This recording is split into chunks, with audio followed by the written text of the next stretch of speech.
बिस्मिल्लाहिर्रहमानिर्रहीम। अस्सलाम वालेकुम। Welcome to my YouTube channel.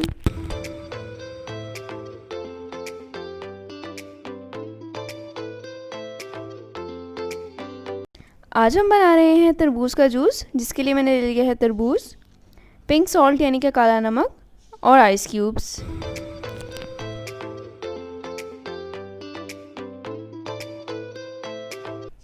अब हम तरबूज और नमक को ब्लेंडर जार में डाल के अच्छे से ब्लेंड कर लेंगे। याद रखिएगा कि इसमें चीनी और पानी बिल्कुल नहीं जाएगा।